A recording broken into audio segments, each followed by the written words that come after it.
सो hey guys, कैसे हो आप सब। उम्मीद करता हूँ आप सब अच्छे होंगे। Good morning all of you. तो 5 बजे उठा था मैं एज यूजुअल। एक तो सुबह में हाथ में बहुत ज़्यादा पेन हो रहा था बिकॉज हाथ में लगी हुई है ना, तो अकड़ गया था ठंड में। तो मैं फ्रेश वगैरह होकर वापस आया, तो मुझे आधा घंटा लग गया था फ्रेश वगैरह होने में।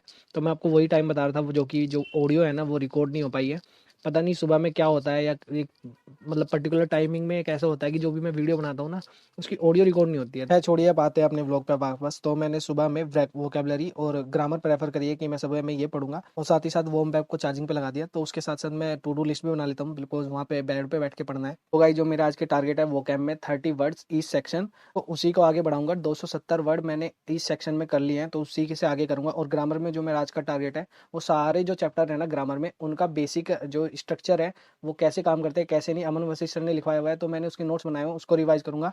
और मैथ में जो मेरा आज का टारगेट है वो है एलजेब्रा की जो सीट नंबर 1 है, जो आदित्य रंजन सर ने प्रैक्टिस सीट दी हुई है। और नेक्स्ट आज रीजनिंग में मैं करने वाला हूँ सिमिलर सेट की प्रैक्टिस, वो मैं वीडियो से करूंगा। और जो नेक्स्ट मेरा टारगेट होगा वो जीके जीएस में इंस्ट्रूमेंट जो स्टैटिक जीके का पार्ट है उसको करूंगा। और एक मैंने टारगेट में ना ऑप्शन रखे हैं, कैलकुलेशन या परसेंटेज, दोनों में से एक करूंगा। तो चलिए गाइस, शुरू करते हैं आज का सेशन। मैं सबसे पहले वोकेबलरी करने वाला हूँ। वोकेबलरी में मैं आपको बता चुका हूँ कि 30 वर्ड्स ईच सेक्शन करूंगा। 31 वर्ड, 30 इडियम, 30 सिनोनिम एंटोनिम और 30 स्पेलिंग। इसको कंप्लीट करने में ना काफी टाइम जाएगा, इसलिए मैंने सबसे पहले इसी को उठाया कि सबसे पहले ये कंप्लीट हो जाएगा ना, तो चीजें थोड़ी सी ईजी लगने लगेगी मुझे।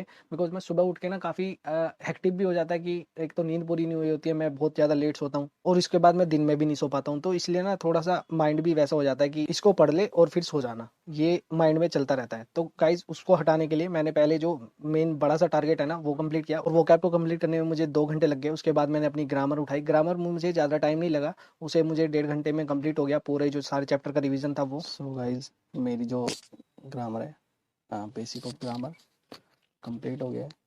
ठीक है, टाइम देखो वहाँ पे 8:40 हो गए हैं। तो अब ना पहले नहा धो लेते हैं। 1 घंटा मुझे लगेगा, मैं मिलता हूँ आपको 1 घंटे के बाद। तो गाइस, मैं हो गया हूँ नहा धो के रेडी।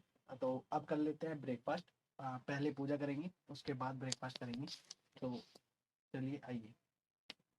सो गाइस, अब सबसे पहले ना अपना बेड बना लेते हैं, बिकॉज ये बहुत ज़्यादा गंदा लगता है ऐसे पड़ा हुआ। ऐसे भी हम मेज पे बैठ के चाय पीने से पहले ना हाथ की ड्रेसिंग कर लेते हैं, बिकॉज ये मैंने कल बांधी थी ना, तो ये ख़राब हो चुकी है। अब दूसरी ड्रेसिंग करनी पड़ेगी।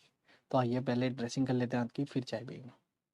सो गाइस, जैसा कि आपको पता है, मैंने कम्युनिटी पोस्ट में एक पोस्ट डाली थी कि मेरे हाथ में ना जो स्क्रू ड्राइवर घुस गया था, जिसकी वजह से ये हाथ में मैं पट्टी कर रहा हूँ। इसमें ना ऊपर ऊपर से तो ये ठीक हो गया है, पर पता है क्या है कि इसमें अंदर ना बहुत ज़्यादा पेन हो रहा है, एक्सेसिव पेन। अपना ब्रेकफास्ट रेडी है, बट उससे पहले ना शूज़ पहन लेते हैं, क्योंकि पैरों में काफ़ी ठंड लग रही है, और यहाँ पे बैठ के तो और ज़्यादा लगती है।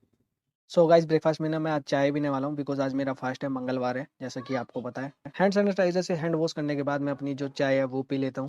सो guys, now back to study.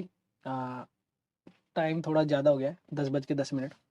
और क्योंकि मुझे ना नहाने धोने में तो टाइम से हो गया था। फिर मैंने पूजा करी, और फिर ड्रेसिंग करी हाथ की, और फिर चाय खुद के लिए बनाई, बिकॉज मम्मी की तबीयत जो है ठीक नहीं है। तो इसलिए चाय भी खुद बनानी पड़ी, जिसकी वजह से मैं थोड़ा लेट हो गया हूँ। कोई नहीं, बट जो मेरे टारगेट्स हैं वो 2 कंप्लीट हो गए हैं, जिसमें से जो ये वोकेबलरी वाला और ये ग्रामर, ये कंप्लीट हो गया है। तो अब या तो मैथ उठा लेते हैं। नहीं, पहले ना मैंने इसमें लिखा नहीं है, पहले एक एडिटोरियल पढ़ेंगे। इंग्लिश माध्यम जो टेलीग्राम चैनल है, वहाँ पे वो एक एडिटोरियल रोज मैं पोस्ट करते हैं, तो वो पढ़ते हैं पहले। उसके बाद अलजेब्रा की सीट जो मुझे प्रैक्टिस करनी है, वो आदित्य रंजन सर की एक सीट है, सीट नंबर 1, वो प्रैक्टिस करेंगे आज पूरी। उसमें 75 अराउंड क्वेश्चन है, तो वो पूरी लगाएंगे। और तो चलिए आइए पहले एडिटोरियल पढ़ते हैं, लैपटॉप निकालते हैं, और उसके बाद अपना अलजेब्रा की प्रैक्टिस करेंगे। आइए। सो गाइज, अब निकाल लेते हैं अपना लैपटॉप निकालने के बाद मैं सबसे पहले एडिटोरियल करने वाला हूँ, बिकॉज वो मैंने उसमें जो टू डू लिस्ट है उसमें ऐड नहीं किया, वो मैं भूल गया था। चलिए मैं आपको दिखाता हूँ मैं कहाँ से करता हूँ एडिटोरियल। एक सेकंड रुकिए, मैं आपको लेके चलता हूँ अपने टेलीग्राम चैनल पे।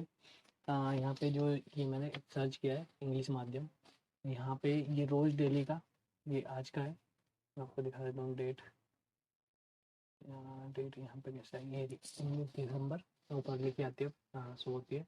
तो ये यहाँ पे इन्होंने 4 बजे सुबह डाल दिया था। तो ये एडिटोरियल है, सॉरी ये ऑडियो है, और एडिटोरियल इसके ऊपर ये वाला, ठीक है। तो इसको मैं पढ़ने वाला हूँ। ये मैंने ओपन कर लिया है। यहाँ पे तो पेज में ना ऑप्शन आता है यहाँ पे टू टू पेज और स्लाइड पेज। तो 2 पेज में डिवाइड कर लिया है, जैसे कि ना इसके आगे और इससे नीचे वाला पेज भी साइड में आया था, इसमें ये वोकेबलरी दी हुई है उन्होंने। आपको दिखाता हूँ, ये जो यहाँ पे क्वेश्चन है ना, ये जितने भी हाईलाइट किए हुए हैं वो सब की वोकेबलरी यहाँ पे दी हुई है, तो साथ में इसको भी पढ़ते रहेंगे। इसमें बार बार हमें ऊपर नीचे करने की ज़रूरत नहीं होगी। तो ये फंक्शन मुझे इस वाली ऐप का इसलिए अच्छा लगा, इसलिए मैं जो PDF है ना वही चीज़ में ओपन करता हूँ। तो आइए गाइस, अब करते हैं अपना एडिटोरियल। तो गाइस, अब कर लेते हैं अपना फटाफट से एडिटोरियल कंप्लीट।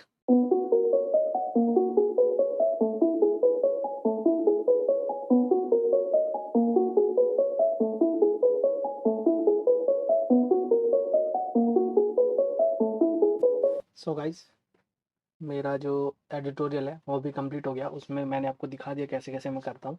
आप भी ट्राई कर सकते हैं, आपकी इंग्लिश पक्का इम्प्रूव होगी।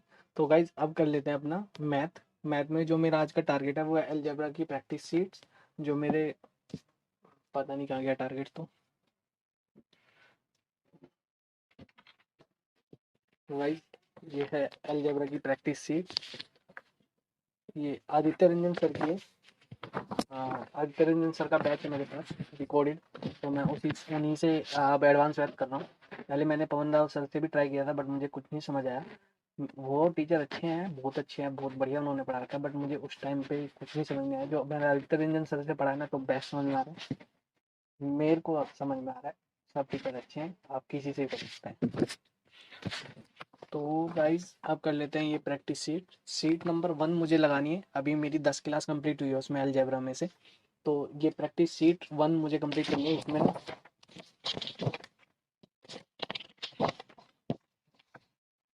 73 क्वेश्चन है, ये देखिए 73 क्वेश्चन है। ये 73 मुझे आज में कंप्लीट करने हैं। तो आइए अपनी सीट कंप्लीट करते हैं और अपना टारगेट। सो गाइस, बैकग्राउंड में जो नॉइज़ आ रही है ना, उसके लिए आई एम रियली सॉरी। सच में ना, जो माइक था ना वो बिल्कुल जो पेपर था उसके नीचे दबा हुआ था, मैंने ध्यान नहीं दिया, जिसकी वजह से ना जो ज़्यादा नॉइज़ था ना वो क्रिएट हो गया और मेरी जो वॉइस है वो दब गई है। गाइस, करते करते ना मुझे क्वेश्चन में डाउट आ गया, वो दिखाता हूँ। मुझे प्रॉब्लम कर रहा है, तो इसे मैं लैपटॉप से देखने वाला हूँ। तो आइए पहले लैपटॉप खोल लेता हूँ, दिखाता हूँ कैसे होगा ये। तो गाइज, मैंने लैपटॉप ऑन कर लिया है। तो ये देखना, ऐसे होगा ये, जिसमें मुझे बस यहाँ पे प्रॉब्लम आ रही थी कि मैंने जो इसके 2 के नीचे ना एक्स से डिवाइड किया, तो एक्स नहीं लगाया था, जिसकी वजह से ये इक्वेशन नहीं बन पाई। बाकी सब ठीक है। तो एक छोटे से सेक्शन की वजह से ना गाइज, पूरा ना जो माहौल था, जो मैं एक स्पीड पकड़ के चल रहा था ना, वो एकदम से स्लो पड़ गई। और जो 2-3 क्वेश्चन थे लगातार, उसमें मुझे प्रॉब्लम आई। तो मैंने जो आंसर शीट थी सर की, उसमें से देख के ना वो प्रॉब्लम सोल्व की और वो क्वेश्चन ना मार्क कर दिया। मैंने इस सीट के ना 40 क्वेश्चन तक अटेम्प्ट कर लिए और टाइम हो गया वहाँ पे देखिए 2 बज गए हैं ऑलमोस्ट। 1-2 ही मिनट बची है। तो आज के लिए ना इतना ही रखते हैं मैथ में। बाकी जो 33 क्वेश्चन है, इसमें टोटल 73 है ना, तो 33 क्वेश्चन मैं कल अटेम्प्ट करूँगा। तो ये पहली जो सीट नंबर है मेरी कंप्लीट हो जाएगी, उसके बाद अपनी क्लास भी लेंगे आगे की। तो मैथ में आज के लिए इतने रखते हैं। हाँ, नेक्स्ट जो मेरा टारगेट है अर्थमेटिक में, मैंने उसमें ऑप्शन रखे थे, या तो मैं परसेंटेज करूंगा या मैं कैलकुलेशन प्रैक्टिस करूंगा। तो मैं सोच रहा हूँ कि कैलकुलेशन प्रैक्टिस कर लेते हैं। जो 21 दिन 21 सीरीज चलाई हुई है ना रेमो सर ने, तो रेमो सर की एक मैंने क्लास ले ली थी। तो सेकंड क्लास लेते हैं, उससे काफ़ी बेनिफिट होता है, क्योंकि वो स्क्वायर वगैरह की ट्रिक बता रहे हैं और कैलकुलेशन की भी ट्रिक बता रहे हैं। तो आइए पहले वो क्लास देखते हैं और उसके बाद अपने बाकी के बचे हुए टारगेट पूरे करेंगे। तो गाइज, आज की टू डू लिस्ट में जो मैंने 2 ऑप्शन रखे थे, एक तो परसेंटेज और एक कैलकुलेशन क्लास, तो मैंने उसमें से कैलकुलेशन क्लास चूज़ किया है, क्योंकि कैलकुलेशन बहुत ज़्यादा मस्ट है मैथ को इम्प्रूव करने के लिए। तो रेमो सर ने ना एक 21 डे सीरीज चलाई है कैलकुलेशन की, तो वो मैं उनको फॉलो कर रहा हूँ। मैंने एक क्लास कल ले ली थी, एक मैं आज ले रहा हूँ। भरली सर ने तो 2-3 क्लास एक्स्ट्रा करा दी हुई है, पर मैं पीछे से देख रहा हूँ, मुझे बाद में पता चला सर की एक क्लास के बारे में। सो गाइज, मेरी कैलकुलेशन की जो क्लास है वो भी कंप्लीट हो गई है। वो है तो 1 घंटा 22 मिनट की, बट मुझे ऑलमोस्ट उसे 1.5 घंटे में 1.5 घंटा लग गया उसे कंप्लीट करने में, बिकॉज जो सर कैलकुलेशन के लिए देते हैं वो मैं प्रैक्टिस भी कर रहा था साथ साथ, तो उसकी वजह से थोड़ा सा टाइम लग गया ज़्यादा। तो गाइज, अब जो थोड़ा सा 10 मिनट का मैं रेस्ट लूँगा, बिकॉज मैं सुबह से रेगुलर पढ़ रहा हूँ, मैंने लंच के लिए भी टाइम नहीं लिया था, मतलब गैप नहीं लिया था। तो अब मैं जो अपना टारगेट है मेरा रीजनिंग का, सिमिलर सेट के क्वेश्चन मुझे लगाने हैं, वो मैं क्लास लूँगा 18 से, जो सर ने ली हुई है E1 कोचिंग सेंटर में। तो उनकी क्लास लेंगे, साथ के साथ वो क्वेश्चन भी लगाएंगे। तो वो मैं क्लास लूँगा रीजनिंग में, और स्टैटिक जीके का जो इंस्ट्रूमेंट चैप्टर है वो उसके बाद करेंगे। तो पहले मैं 10 मिनट का रेस्ट लूँगा, उसके बाद अपनी रीजनिंग स्टार्ट करते हैं। आइए, तो गाइज अब कर लेते हैं अपनी रीजनिंग की क्लास। रीजनिंग की क्लास में मैं सिमिलर सेट करने वाला हूँ। सबसे ज़्यादा जो प्रॉब्लम क्रिएट कर रहा है वो मेरी रीजनिंग में वो यही चैप्टर है। तो अब जितने भी इसमें क्वेश्चन बने ना 2018 से 2023 तक की एक क्लास कराई हुई है कमल छाबरा सर ने, जो कि इवन कोचिंग सेंटर पे पढ़ाते हैं। तो उनकी क्लास मैंने ली है, ये यूट्यूब पे फ्री है, आप भी देख सकते हैं अगर आपको प्रॉब्लम आ रही है तो। सो गाइज मेरी रीजनिंग की जो क्लास है वो भी कंप्लीट हो गई है। मैंने 1 घंटा 19 मिनट की क्लास ली है, ये टोटल 4 घंटे की क्लास है। इसको धीरे धीरे आगे और बढ़ा लेंगे। तो टाइम देखिए वहाँ पे 5:30 से ऊपर हो गया है। तो आज के लिए इतने ही रखते हैं, बिकॉज अब मुझे मंदिर जाना है प्रसाद चढ़ाने के लिए। तो मैं आके जो मेरा टारगेट एक बचा है स्टैटिक जीके का इंस्ट्रूमेंट, इसको मैं आके करूँगा। और ये मत सोचा कीजिए कि आज जो मैं बोलता हूँ ना कि मैं आके करूँगा तो मैं करूँगा नहीं, इसको मैं ज़रूर करूँगा गाइज, क्योंकि ये मेरे टारगेट है। मैं अपने लिए पढ़ रहा हूँ, आपको दिखाने के लिए नहीं मैं पढ़ रहा हूँ, क्योंकि ये मुझे करना है, मुझे आगे बढ़ना है, मुझे सिलेक्शन लेना है, ठीक है। तो जो भी मैं टारगेट बनाता हूँ वो मैं पूरा करता हूँ। जो मैं बोलता हूँ ना कि शाम को आके करूँगा, चाहे मैं उसको आधा करूँ, आधा बेशक अगले दिन करूँ टायर्डनेस की वजह से, बट मैं उसको करता जरूर हूँ। तो गाइज आज के लिए इतने ही रखते हैं, मिलते हैं नेक्स्ट व्लॉग में। Thank you so much for watching my vlog. अगर वीडियो को अच्छी लग रही है तो वीडियो को लाइक कीजिएगा और चैनल को सब्सक्राइब कर लीजिएगा। और कोई भी क्वेरी हो, कोई भी क्वेश्चन हो, कुछ भी हो आपको पूछना हो, आप नीचे कमेंट कर सकते हैं। और आप मुझे इंस्टाग्राम पे भी फॉलो कर सकते हैं, वहाँ पे आप मैसेज करके क्वेरी पूछ सकते हैं, जैसा आपके अच्छा लगे। तो चलिए मिलते हैं नेक्स्ट व्लॉग में, बाय बाय।